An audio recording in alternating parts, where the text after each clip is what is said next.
নিজেরা যদি নিজেরা কোপা কুপি কইরা কোপা আসলাম কুপায় কুপায় চাইছে তো নিজেরা যদি আমরা কোপা সমস্ত মতো কোপা কুপি করি তাহলে আর এই দেশে কি হবে বলেন এক হুজুর আর এক হুজুরের ছবি দিয়া জুতাতে পিটায় আর এই মিজান কথা বলে সহ্য হয় না এটা বলতে পারবো না কারণ কি জানেন চিন্তা করতে কি আমি হলাম বড় পীর আমি বড় পীর আমার এই বিষয়ে কি রকম আলোচনা চলতো লক্ষ লক্ষ মানুষ আসতো হঠাৎ করে কোথা থেকে আজহার থেকে লেখাপড়া করেছে মিজানুর রহমান আজহারি জনগণের এই যে মনে জায়গা করে নিল বিশেষ করে যুবকদের কথা যুবকদের অন্তরে জায়গা করে নিল যেভাবে হক কথা বলা শুরু করছে এইভাবে যদি চলতে থাকে আমার পীরগিরি ব্যবসা সব সিসিম চিন্তা করতেছে সিসিমার সাফ হবে না সিসিম এই জন্য সব অন্ডবীরা শুরু করেছে যে নিজেদের মাথায় বন্ধ করা যায় কেমন কথা লাগে আবার আমার মনে হয় আমার ব্যক্তিগত মতামত আমি বিরোধী বলছি না তবে আমার মনে হয় যেটা যে উনিও মনে হয় উনি হাজির রহমান সাহেব এরকম কি মনে করছেন কিনা যে এক সময় আমার মাহফিলে বেশি লোক হতো কিন্তু আমার মাহফিলে 1 লাখ মিজানুর রহমান আজান মাহফিলে 10 লাখ এটা তো সহ্য করা মানে এরকমটা হতে পারে কিনা মানে আমি মনে করছি আর কি যে এরকমটা আপনি মনে করছেন কিনা যদি করে তাহলে এটা আমাদের ইসলামের জন্য ক্ষতি কিনা কথা বলেন সবাইকে আমরা এক জায়গায় নিয়ে এসে উনি যেমন সুন্দর করে কথা বলেন কারো বিপক্ষে এ পর্যন্ত কোনো কথা বলেছেন হিন্দু ভাইদেরকে আপন করে নিয়েছে বলে যায় আর হিন্দু ভাইদেরকে জায়গা করে দেবেন মাহফিলে তাদেরকে খাবার ব্যবস্থা করবেন তাদেরকে আমরা ভালোবাসি আই লাভ ইউ আমরা প্রত্যেককে ভালোবাসি মুসলমানদের যেমন হিন্দুদেরকে হৃদয় থেকে ভালোবাসি তিনি সবসময় ভালোবাসার কথা বলে যান কথা বলেন ঠিক না উনি দ্বন্দ্ব লাগবে এমন কোনো কথা মিজানুর রহমান আজহারি ভাইয়ের মুখ থেকে এ পর্যন্ত বের হয় কিন্তু এইটা কেন যেন এরকমটা বলছে আমরা এইরকম পরিবেশ দেখতে চাই না আমরা মিজানুর রহমান আজহারি ভাইকে বাংলার জন্য একটা সম্পদ মনে করি এইরকম সম্পদ অনেকেই মন্তব্য করেছেন ভারতে যেমন জন্ম নিয়েছিল ডক্টর জাকির নায়েক তার যেমন জনপ্রিয়তা ছিল আকাশচুম্বী বাংলা জমিনে সে যেন দ্বিতীয় আর এক জাকির নায়েকের মতো আবির্ভাব হয়েছে এটা বাংলা জমিনের গৌরব করা হচ্ছে কিনা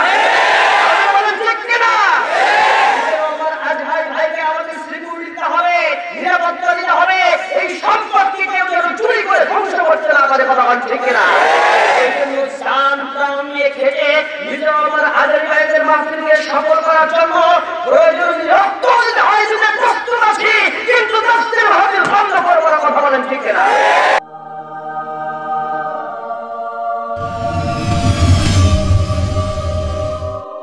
ক্ষেত্রে যারা কোরআনের মাহফিলে বাধা সৃষ্টি করে আমি বলতে চাই তাদেরকে কোরআনের থেকে ফিরে এসে কোরআনুল কারীম নিয়ে আরো বেশি গবেষণা করা দরকার পড়া দরকার কোরআনের মাহফিলে বাধা সৃষ্টি করলে তাদের অবস্থাটা কি হয়ে যাবে কথা বলেন ঠিক না বলেন সবকিছু মিলিয়ে অনেক প্রতিবন্ধকতা অনেক কি চাপ মাথায় নিয়ে কথা বলতে হচ্ছে ডানে বামে সামনে পিছনে স্থান কাল পাত্র ভেদে সব মিলিয়ে কথা বলতে হবে আসুন আমরা আল্লাহর কাছে শুধু এই প্রার্থনাটাই করি আল্লাহ আমাদেরকে যেন সুন্দর একটা পরিবেশ ফিরিয়ে দেন আমিন বলেন সুখে আল্লাহ শত প্রতিবন্ধকতা শত বাধার পরেও আল্লাহ এত সুন্দর মাহফিলটা এ পর্যন্ত সাকসেসফুল করার জন্য যে তৌফিক দিয়েছেন আমরা প্রায় সফলতার দ্বার প্রান্তে চলে যাচ্ছি আল্লাহ আমাদের এই মাহফিলটাকে কবুল করুন স্পেশালি আল্লাহর প্রতি আমরা শুকরিয়া জ্ঞাপন করছি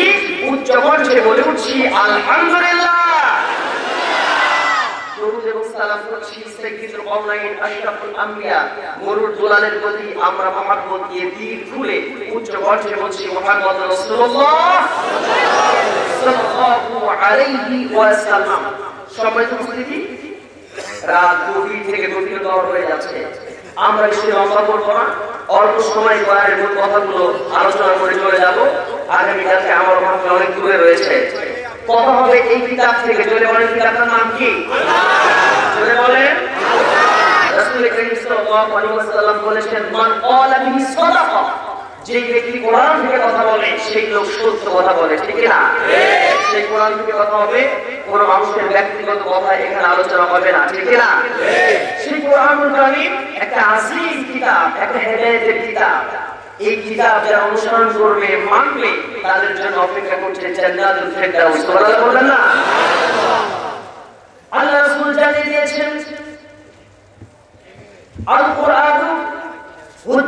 লাকা ওয়া আলাইক। এই কোরআনুল কারীম এমন একটি কিতাব, এই কোরআনুল কারীম যারা ফলো করবে, মেনে নেবে, এই কোরআন হাসরের ময়দানে তাদের জন্য সুপারিশের কারণ হয়ে যাবে। সুবহানাল্লাহ। আল্লাহ দেখেন, অপরদিকে এই কোরআনুল কারীমকে যারা অ্যাভয়েড করবে, কোরআনুল কারীমের পথে যারা বাধা সৃষ্টি করবে, এই কোরআন সেই দিন দাঁড়িয়ে যাবে আর তাদের বিরুদ্ধে 144 জারি করে ওই মানুষগুলোর বিরুদ্ধে মামলা করে তাদেরকে জাহান্নামের দিকে নিয়ে যাবে। হাসরের ময়দানে এমন অবস্থা হয়ে যাবে, কোরআন হাত ছাড়িয়ে ডাকতে থাকবে, কোরআনুল কারীম সেই সমস্ত মানুষদেরকে ডাকতে থাকবে যারা কোরআনুল কারীমের জন্য রক্ত দিয়েছে, কোরআনের জন্য জীবন দিয়েছে, কোরআনুল কারীমের জন্য যারা জান প্রাণ উজাড় করে দিয়ে যারা কেটে গেছে, যারা কোরআনুল কারীমের জন্য ফাঁসির মঞ্চে পর্যন্ত যেতে তারা দ্বিধাবোধ করে নাই, এই সমস্ত মানুষদেরকে সেই দিন কোরআনুল কারীম সামনের দিক থেকে ডাকবে আর ওই মানুষগুলোকে জান্নাতের কিনারায় না নিয়ে যাওয়া পর্যন্ত কোরআনুল কারীম তাদের পিছু ছাড়বে না। আর অন্যদিকে যারা কোরআনুল কারীমকে অ্যাভয়েড করেছে, কোরআনুল কারীমের আইনকে যারা বানচাল করে দেওয়ার শত সহস্র যারা চেষ্টা চালিয়ে গেছে, এই মানুষগুলোর অবস্থা কেমন হবে? পেছন দিক থেকে কোরআন তাদেরকে ধাওয়া করবে, ধাওয়া করবে যখন এই মানুষগুলিকে জাহান্নামের কিনারায় নিয়ে যাওয়া পর্যন্ত এই কোরআন ওই সমস্ত মানুষের পিছু ছাড়বে না। আল্লাহু আকবার বলে। আমার ভাইরা, সেই আজীব এই কিতাব আমরা পেয়েছি, মাথা বর্তা ফিল কিতাবি মিন শাইইন। এটা এমন একটা কিতাব, এমন কোনো বিষয় এই পৃথিবীতে নাই যা কোরআনুল কারীমের মাঝে আল্লাহ ইনক্লুড করেন না। আল্লাহু আকবার বলে। এই কিতাব মানা দরকার আছে না নাই? কিন্তু এই কিতাবকে আজকে নতুন ষড়যন্ত্র নয়, নয়তে হয়ে গেল কোরআনুল কারীমকে আগুন দিয়ে পুড়িয়ে ফেলতে চায়, কিন্তু ওরা জানে না কোরআনকে আগুন দিয়ে পুড়িয়ে ফেলে ইসলামকে, কোরআনকে দুনিয়া থেকে মূলোৎপাটন করা যাবে না। এই কোরআনের হেফাজতের দায়িত্ব কে নিয়েছে? আর যতদিন এই পৃথিবীতে কোরআন থাকবে, এই তাফসীর মাহফিলও চলবে। কথা বলে না কেন? কোরআনকে তাফসীর মাহফিলকে উজ্জ্বল করতে উঠায় দিতে চাবে যারা, দুনিয়া থেকে নমরুদ ফিরআউনের মতো তারাই ধ্বংস হবে, ইসলাম টিকে থাকবে। বলেন ঠিক কিনা? বলেন ঠিক কিনা? তাই তো আল্লাহ রাব্বুল আলামিন জানিয়ে দিয়েছেন, ইন্না নাহনু নাযালনা যিকরা ওয়া ইন্না লাহু লাহাফিজুন। আল্লাহু আকবার বলেন। এই কোরআনুল কারীম নাযিল করেছে কে? এই কোরআনের হেফাজতের দায়িত্বটাও নিয়েছেন কে? এই কোরআনের হেফাজত ততদিন চলবে, আসমান যতদিন আছে, জমিন ততদিন আছে, কিয়ামত হওয়ার আগ পর্যন্ত কোরআনকে কেউ দুনিয়া থেকে উঠায় দিতে পারবে না। শুধু এখানে শেষ নয়, এই কোরআনকে আজকে শুধু নতুন নয়, এই কোরআনুল কারীমের বিরুদ্ধে 144 ধারা 144 শুধু আজকের দিনে হয় না, 90 এই যুগে শুরু হচ্ছে না, আজ থেকে হাজার হাজার বছর আগেও এই কাজটি একই রকম ভাবে হচ্ছে, হয় নাই? আবু জাহেল বুঝার চেষ্টা করেছে, ইউরিদুনা লিউতফিউ নূরাল্লাহি বিআফওয়াহিহিম আল্লাহু মুতিম্মু নূরিহি ওয়ালাউ কারিহাল কাফিরুন। এই কোরআনুল কারীমের আয়াত কি? এই কোরআনুল কারীমের নূরকে যারা নির্বাপিত করতে চেয়েছে, আবু জাহেলের গোষ্ঠীরা, ফিরআউনের গোষ্ঠীরা, নমরুদের গোষ্ঠীরা, এই পৃথিবীতে তারা মূলোৎপাটন করতে পারে নাই, শেষ করতে পারে নাই। এটা কতদিন টিকে থাকবে? আল্লাহ রাব্বুল আলামিন আরশের মালিক, আরশে যতদিন বসে আছেন, বলে বলেন ঠিক কিনা? এই নূরকে নির্বাপিত করতে চাবে যারা, দুনিয়া থেকে তারাই শেষ হবে। কথা বলেন ঠিক কিনা? এই ওয়াদাটা কার? আরেকটু ধরে বলতে হবে কার? এই ওয়াদা করেছেন আল্লাহ। এই আল্লাহ রাব্বুল আলামিন তার ওয়াদা অবশ্যই পূরণ করেন, রাখবেন, কারণ লা তুখলিফুল মিআদ। আল্লাহ কখনো তার প্রতিশ্রুতি ব্যতিক্রম করেন। আল্লাহ তার প্রতিশ্রুতি ঠিক রাখবেন। আল্লাহ যেহেতু বলেছেন, আমি এটার সিকিউরিটি দায়িত্ব নিয়েছি, নিরাপত্তার দায়িত্ব নিয়েছি, যত ষড়যন্ত্র করুক না কেন সবকিছু একটা শেষ আছে কিনা? সবকিছু শেষ আছে না? আমার মনে হয় সেটা খুব বেশি দেরি নয়, খুব অল্প সময়ের মাঝে এটা প্রমাণ পেয়ে যাবো। কারণ আজকে দেখা যাচ্ছে বিপিএল, আইপিএল, সিপিএল খেলা হয়, ক্রিকেট খেলা আছে না? ক্রিকেট খেলা গ্যালারি ভর্তি হয়ে যেত। কিছুদিন আগেও দেখেছি ক্রিকেটের খেলায় তাফসীর মাহফিল বন্ধ হয়েছে, মানে ক্রিকেটের খেলায় সব টেলিভিশনের সামনে আর কোরআনের মাহফিলে লোক পাওয়া যেত না, ঠিক না? কিন্তু এখন কি সেই দৃশ্য আগের মতো আছে না, চেঞ্জ হয়েছে? আর এখন দেখা যায় যে ক্রিকেটের খেলায় ক্রিকেটের জায়গায় থাকে, 6টা মানুষ আর 6 মানুষ আর 4 মানুষ, ওই দিকে কেউ তাকায় না। বিপিএল আইপিএল এর গ্যালারিতে লোক নাই, তাফসীর মাহফিলে ডক্টর মিজানুর রহমান আজহারের মাহফিলে জায়গা নাই। এদিকে প্রমাণ হয় তিনি যে রেকর্ড করেছেন সুবহানাল্লাহ। আপনারা হয়তো শুনেছেন যে 5 লক্ষ লোক, আসলে না, আমি সেই জায়গা থেকে শুনলাম প্রায় 10 লক্ষের মতো মানুষ উপস্থিত হয়েছে, যা এই বাংলায় ইতিপূর্বে কখনো তাফসীর মাহফিল হয় হয়েছে। এ থেকে বোঝা যায় আমার ভাইয়েরা, বন্দুকের গুলি দিয়ে ওনার বোরহানুদ্দিনের 6 ভাই 6 মাইকে 6 মায়ের 6 সন্তানকে দুনিয়া থেকে বিদায় করে দেওয়া গেছে। কিন্তু এই পৃথিবীতে যত রক্ত ঝরবে, যত বন্দুকের গুলি মুসলমানদের বুকের মধ্যে ঢুকে দেওয়া হবে, এই পৃথিবীতে ইসলাম প্রতিষ্ঠার সময় তত নিকটবর্তী হবে, কথা বলেন ঠিক কিনা? যত রক্ত ঝরবে, যত ইসলামের জন্য জীবন যাবে, তত ইসলামের জন্য সূর্যটা পূর্ব দিগন্তে দ্রুত বেগে উত্থিত হবে, যারা বলেন ঠিক কিনা? এই জন্য আপনাদের শত সহস্র বাধা আসলেও সক্রিয় থাকতে হবে। অ্যাক্টিভ থেকে যদি ইসলামের জন্য রক্ত দিতে হয়, জীবন দিতে হয়, পরোয়া না করে রক্ত দিতে দিনের জন্য প্রস্তুত কারা কারা, দোকানে হাত আল্লাহকে দেখিয়ে দেন তারা তারা।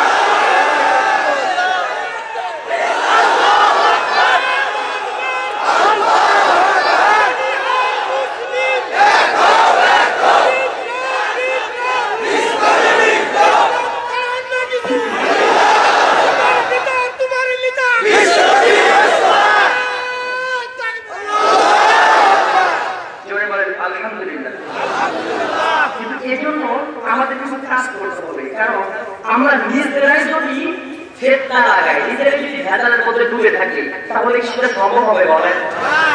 আজকে এক হুজুর আর এক হুজুর দেখতে পাচ্ছি, কথা বলেন কি যে একটা অবস্থা, একজন ফতোয়া একরকম, আরেকজন ফতোয়া আরেকরকম।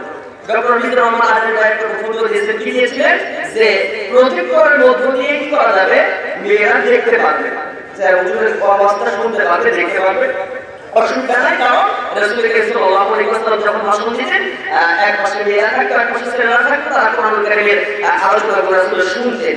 এইভাবে তিনি ওগুলি উপস্থাপন করেছেন, ঠিক না? আর রাসূল সাল্লাল্লাহু আলাইহি ওয়াসাল্লাম কি তার মাহফিলে কথা দিল, নামগুলো বলি না, আপনি বুঝে নেন।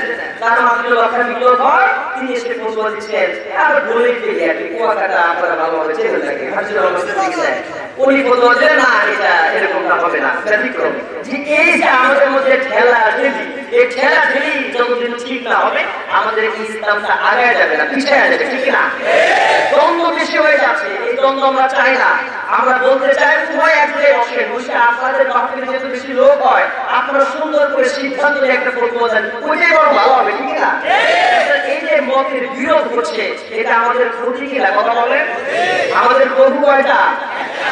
আমাদের রব, আমাদের কোরআন, আমাদের নবী, সব যদি এক হয়, তাহলে ভেতর কেন?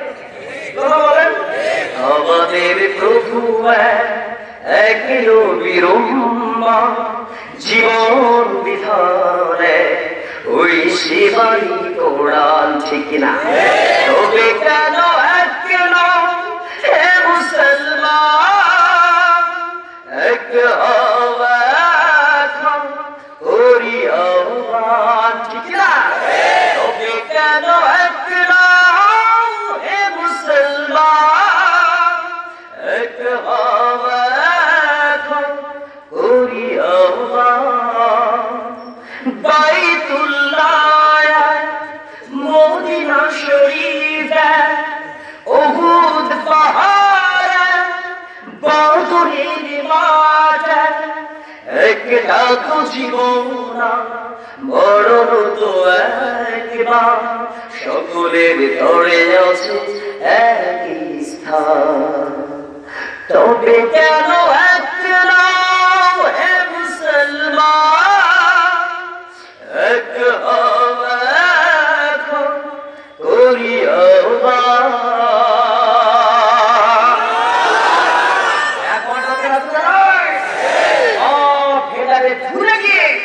মুসলমান যদি এক প্ল্যাটফর্মে আসে বাতিলরা আতঙ্কিত হয়ে বঙ্গোপসাগরে ধাবায় আত্মহত্যা করতে বাধ্য ঠিক কিনা নিজেরা যদি নিজেরা কোপাকুপি কইরা কোপা সমস্ত কুপায় কুপায় চাইছিল নিজেরা যদি আমরা কোপা সমস্ত কোপাকুপি করি তাহলে আর এই দেশে কি হবে বলেন এক হুজুর আর এক হুজুরের ছবি দিয়া জুতাতে পিটায় আর এই মিসাইল কথা বলে সহ্য হয় না এটা বলতে পারবো না কারণ কি জানেন চিন্তা করতে কি আমি হলাম বড় পীর আমি বড় পীর আমার এই বিষয়ে কি রকম আলোচনা চলতো লক্ষ লক্ষ মানুষ আসতো হঠাৎ করে কোথা থেকে আজহার থেকে লেখাপড়া করেছে মিজানুর রহমান আজহারি জনগণের এই যে মনে জায়গা করে নিল বিশেষ করে যুবকদের কথা যুবকদের অন্তরে জায়গা করে নিল যেভাবে হক কথা বলা শুরু করছে এইভাবে যদি চলতে থাকে আমার পীরগিরি ব্যবসা সব সিসিম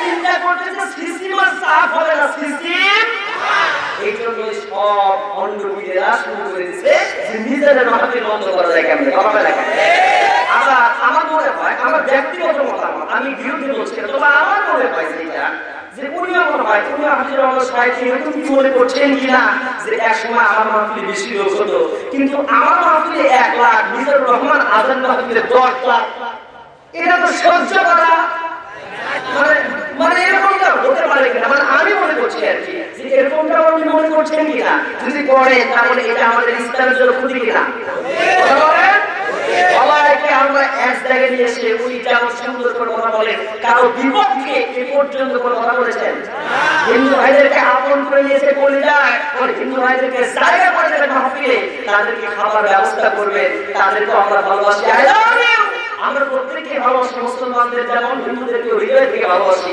তিনি সবসময় ভালোবাসার কথা বলে যান কথা বলেন ঠিক না উনি দ্বন্দ্ব লাগবে এমন কোনো কথা মিজানুর রহমান আজহারি ভাইয়ের মুখ থেকে এ পর্যন্ত বের হয় কিন্তু এইটা কেন যেন এরকমটা বলছে আমরা এইরকম পরিবেশ দেখতে চাই না আমরা মিজানুর রহমান আজহারি ভাইকে বাংলার জন্য একটা সম্পদ মনে করি এইরকম সম্পদ অনেকেই মন্তব্য করেছেন ভারতে যেমন জন্ম নিয়েছিল ডক্টর জাকির নায়েক তার যেমন জনপ্রিয়তা ছিল আকাশচুম্বী বাংলা জমিনে সে যেন দ্বিতীয় আর এক জাকির নায়েকের মতো আবির্ভাব হয়েছে এটা বাংলার জমিনের গৌরব করা হচ্ছে কিনা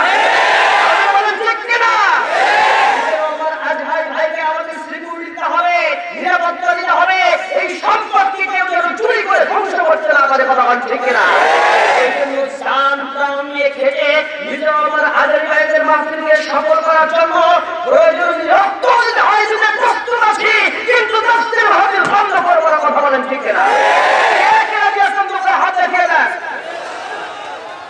লিল্লাহি তাকবীর আল কোরআনের আলো আল হাদিসের আলো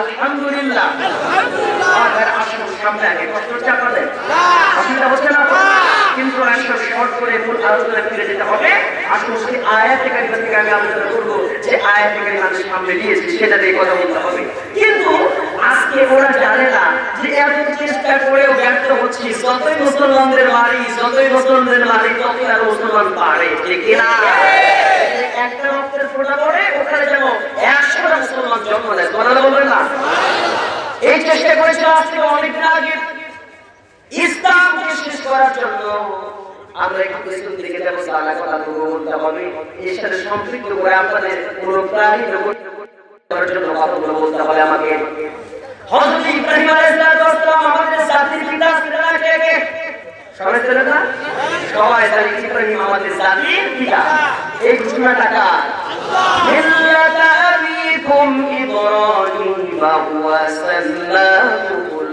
মুসলিমিন আমাদের জাতির পিতা ইব্রাহিম এই পৃথিবীতে যখন আসলেন ইব্রাহিম আলাইহিস সালাম সুন্দর করে যখন দ্বীনের কথাগুলো বললেন তখন ওই নবীদের মুসলিমদের অন্তরে জ্বালা করা শুরু হয়ে গেল বলেন ঠিক কিনা নবীদের মুশরিক কি হলো আগুন জ্বালায় যেন আগুন জ্বালিয়ে ইব্রাহিমকে যখন আগুনের মধ্যে ফেলে দিয়েছে ইব্রাহিম আলাইহিস সালামকে শেষ করার জন্য ইব্রাহিম তখন একটা কাজ করলেন ইব্রাহিম তখন বললেন হাসবুনাল্লাহু ওয়া নি'মাল ওয়াকিল নির্ভরশীল হয়েছেন ডিপেন্ডেবল হয়েছেন কার উপরে আমরা সবসময় বিপদের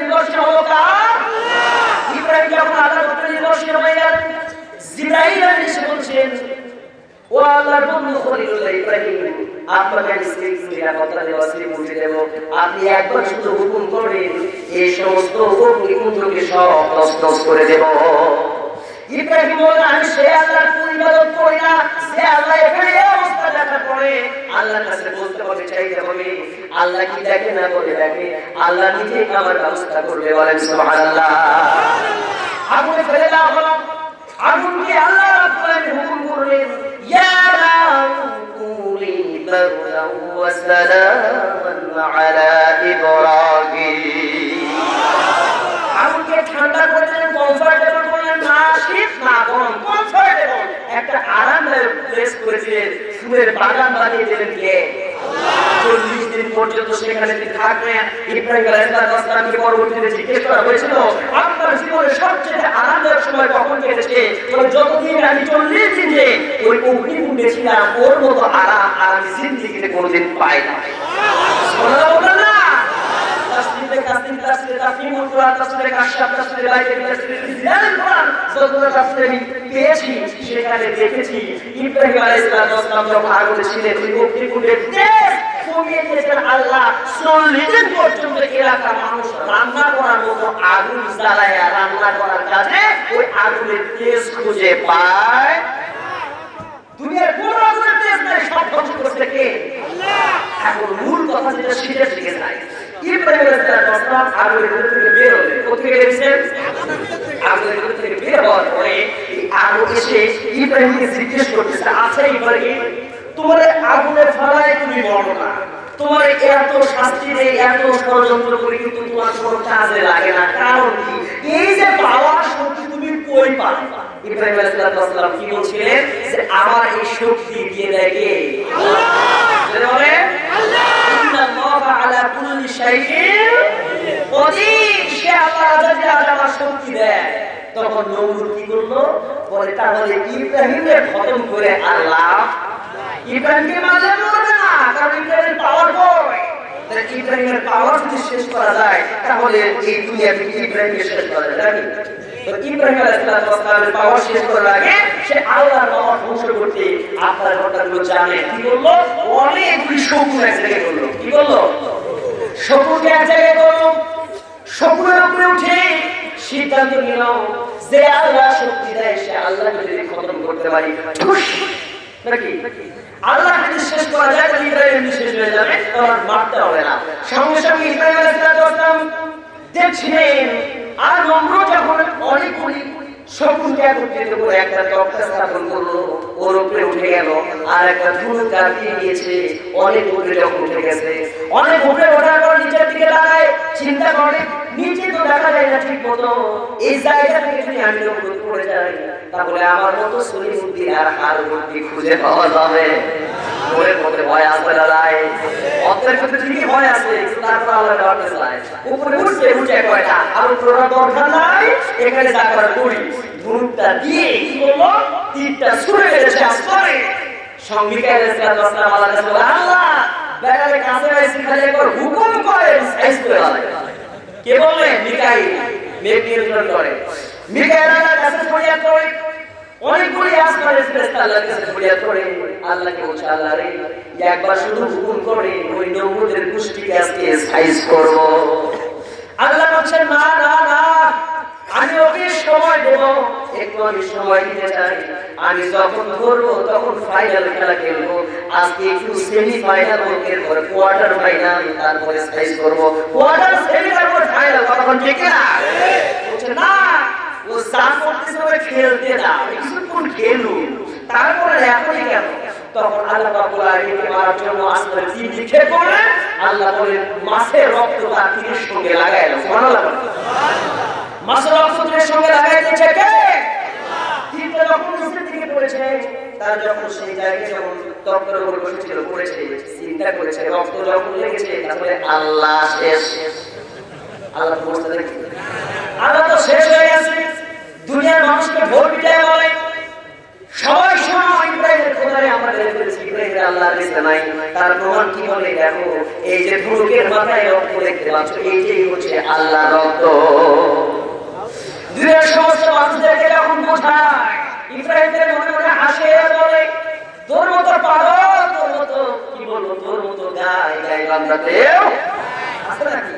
ও যেমন গায় ওরকম গায় গায় বান্দাতেও নাই। এইরকম গায় এই নমরুদ তখন হযরত ইব্রাহিম আলাইহিস সালাম বলছে তাই তুমি আল্লাহর বেদে চোখে প্রমাণ দেখো, প্রমাণ সহ বলছি। তো আল্লাহর কাছে ইব্রাহিম সোনার ভাইকে বুঝ করলেন, বুঝ করে সুন্দর করে আল্লাহর কাছে বিয়ে করে বলছে আল্লাহ তুমি কি বেঁচে আছো মরে গেছো? ইব্রাহিম তোমার কি বিশ্বাস হয় না আমি বেঁচে আছি না মরে গেছি? আল্লাহ আমার তো সব বিশ্বাস হয়, তো জানি, কিন্তু জানতে চাই রক্ত লাগলো কেমনে, আমরা জানতে চান না? ইব্রাহিম আলাইহিস সালামকে জানিয়ে দেওয়া হলো ইব্রাহিম রক্ত লাগিয়ে দিয়েছি, আমি একটু নমরুদকে দেখতে চাই, পরীক্ষা করতে চাই, ওকে আমি শেষ পর্যন্ত দেখবো ও ইসলামের পথে ফিরে আসে কি না। আমি একটু দেখতে চাই, তাকে সময় দিতে চাই, অবকাশ দিতে চাই। ইব্রাহিম আলাইহিস সালাম ধৈর্য ধরলেন। আল্লাহ রাব্বুল আলামিন নমরুদের কাছে পাঠিয়ে দিলেন, 3 থেকে 4 বার ফেরেশতা পাঠিয়েছেন, সরাসরি পাঠিয়ে দিলেন।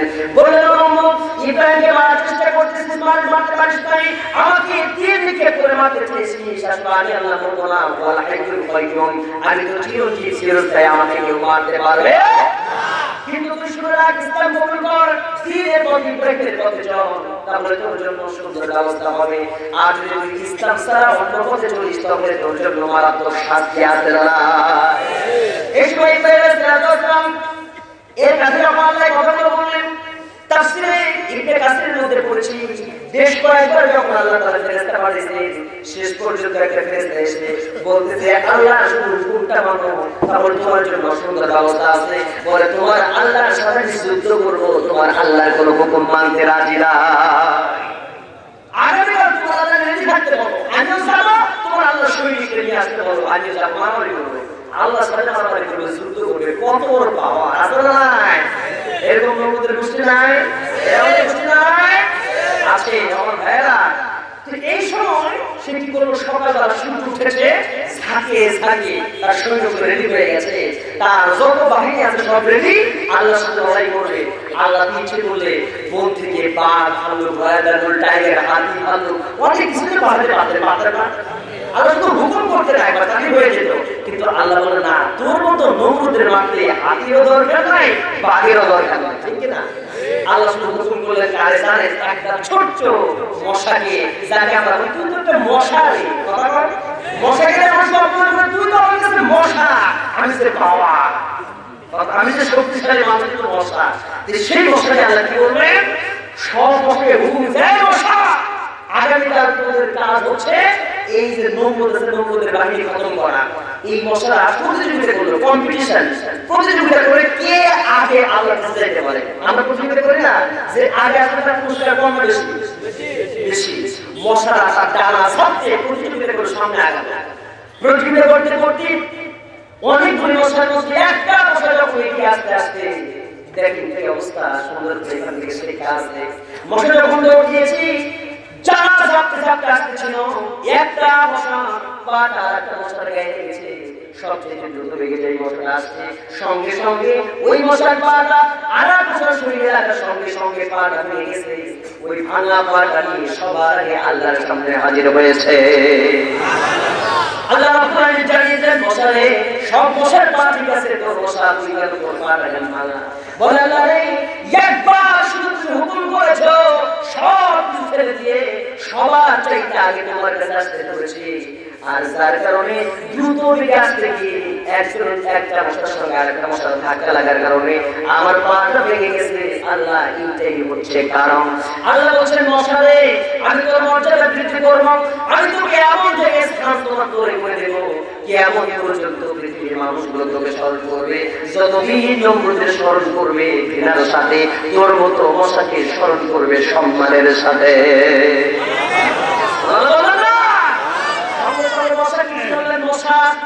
সব একদম শেষ হয়ে গেছে, সকালবেলা যখন হয়ে গেছে, সমস্ত মশা বাহিনী এসে নমরুদের সবগুলোকে যখন খায় ফেলছে, সব খাইয়া আর হাতি শুধু আর মানে আছে, আর শরীরের যত মাংস আছে সব মশা খাইছে। মশা খালি রক্তই খাইতে পারে না, মাংস খাইতে পারে কি পারে না, সব শেষ করতে গেলে আর আছে। এই অবস্থা দেখা বেঁচে আছে কয়জন? এক নমরুদ। নমরুদ যখন পারলো না, নমরুদ কি করলো, তখন মশাকে হুকুম দেয়া হলো। সব মশা বলে, আল্লাহ নমরুদের মাথায় আমার হুকুম দাও, আমাকে একটু সুযোগ দাও। চুপ থাক, সব মশা খামোশ হয়ে যা, আমি নমরুদকে মারবো তোদের মতো মশা দিয়ে নয়। যে মশা আমাকে আমার ডাকে সাড়া দিয়ে আসতে দিয়ে পা ভেঙে ফেলেছে, ওই ল্যাংড়া মশা দিয়ে নমরুদের সাইজ করবো। সুবহানাল্লাহ। ল্যাংড়া মশাকে হুকুম দেয়া হলো। ল্যাংড়া মশা নমরুদের নাকের মধ্যে ঢুকে গেছে, মাথার মধ্যে ঢুকে গেল। একদিন দুই দিন নয়, নমরুদকে পিটানো শুরু করলো মাথার মধ্যে। কি করে এই মশা ডিউটি পালন করে, সুন্দর করে ভো ভো ভো ভো করে মশায় ওই ফুলটা ফুটাই দেয় মাথার মধ্যে। আর এই সময় তার মাথা ব্যথা শুরু হয়ে যায়। তখন কই যে আমার তো জুতাতে পিটা, জুতাতে খাস খাস করে মাথার মধ্যে যখন পিটায় একটু আরাম পায়। মশা তখন বলে যে এই সময় আমার লেজার পিরিয়ড, এটা এই সময় আমাদের রেস্ট টাইম। আমি চুপ করে বসলাম। যখন পিটানো শেষ, আবার মশা কি করে ভো ভো ভো ভো ভুলাম শুরু করে। এরকম ফুটেছে একবার দুইবার নয়, 350 থেকে কোন কোন মামলায় পাওয়া যায় 400 বছর পর্যন্ত ফুটেছে। ওই এলাকাবাসী অতিষ্ঠ, মানে ওই মশাটা নমরুদের যারা বাহিনী ছিল এদের ছুটিও দেয় না, বইয়ের কাছে যাওয়ার সুযোগ নাই। মানে 6টা থেকে 5টা, 5টা থেকে 8টা ডিউটি এমন ভাবে শুরু হয়েছে, খালি কি পিটানো ডিউটি। 350 বছর 450 বছর পিটাইছে, পিটাইতে শেষ পিটাইতে খাইছে। বলে আর আল্লাহ কেন জন্মের পিটন। এখন এই কি বুঝতে না, আজকে আর জুতা দিয়ে না, লাঠি একটা নিয়ে পাটা একটা হাতে নিয়ে জোরে মার, আরো জোরে, যত জোরে দিলে ওর শ্বাস বেঁধে না। তো জোরে একটা পাটান দিয়ে যখন মাথায় ফাড়াইছে, একবারে দুই ভাগ হয়ে গেছে, ও করে মশলা উড়ে গেছে। আল্লাহু আকবার, আল্লাহু আকবার। আল্লাহরে পালা জলদি পালা, নইলে তোদের গলায় সুতার মালা। কথা ঠিক এবার হবে প্রতিশোধের পালা। পালারে পালা জলদি পালা, নইলে তোদের গলায় ঝুলবে তালা। কথা ঠিক না? নমরুদকে মারার জন্য সেই মশা যেভাবে আল্লাহর হুকুমকে ফলো করার জন্য পা ফেলে ফেলে দিয়েও অগ্রসর হয়েছে সামনের দিকে দ্বীন ইসলাম প্রতিষ্ঠার জন্য, আপনিও যদি এভাবে রক্ত দিয়ে, ঠ্যাং দিয়ে, পা দিয়ে, হাত দিয়ে, কলিজা দিয়ে দিনের জন্য রক্ত দিতে পারেন, জীবন দিতে পারেন, আপনার সম্মানটাও বৃদ্ধি করবে কে? কথা বলেন কে? ইসলাম প্রতিষ্ঠার জন্য খুবাইব যেমন ছুড়ে চলেছে, ইসলাম প্রতিষ্ঠার জন্য, দ্বীন ইসলামের জন্য খুবাইব যেমন করে কষ্ট করেছে, খাব্বাব রক্ত দিয়েছে, সুমাইয়া জীবন দিয়েছে। কোন কোন পাবনা অঞ্চলে আমার প্রিয় ভাইরা ইসলামের জন্য জীবন বাজি রেখে কাজ করতে পারে? দুখানে হাত আল্লাহকে দেখায় দেন।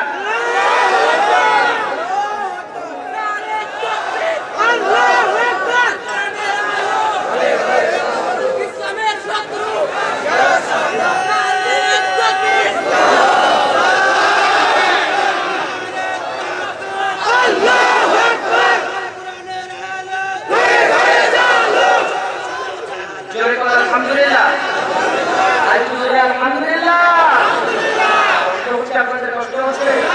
আমি কেন একটু আগাবো না দোয়া করবো? আপনার শুনতে রাজি আছে? হাত তুলে সবাই কি শুনবেন? আলহামদুলিল্লাহ, আরেকটু জোরে আলহামদুলিল্লাহ। আমার ভাইরা, এখানে আমরা এসেছি কিসের জন্য? কাকে সন্তুষ্ট করতে?